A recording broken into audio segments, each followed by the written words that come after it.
Johnny লিভারের পরে আমি অমিতদাকে রাখি। বেশ বেশ।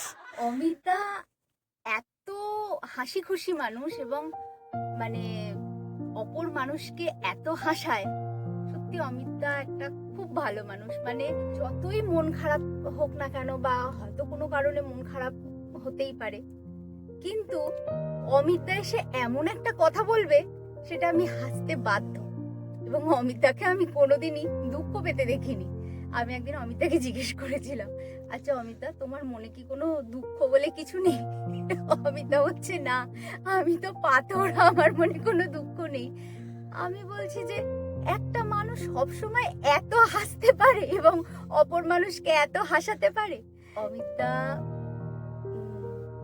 আর আমি যখন একসঙ্গে কাজ করি, বৌদি খুব ভালো ভালো খাবার পাঠিয়ে দেয়, স্যান্ডউইচ, বিভিন্ন রকমের কেক, সেগুলো আমরা শেয়ার করে খাই, খুব মজা হয়। অমিতদা একজন খুব ভালো অ্যাক্টর, তো ও অ্যাক্টর যদি ভালো হয় খুব স্বাভাবিকভাবেই অভিনয় করতে খুব সুবিধা হয়। এবং আমি যেহেতু এই ভয়েস রেকর্ডিংয়ে প্রথম, আমাকে অমিতদা ভীষণভাবে হেল্প করে।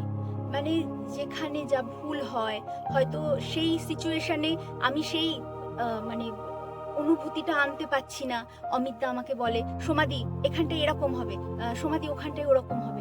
অমিতদা আমাকে ভীষণভাবে হেল্প করে।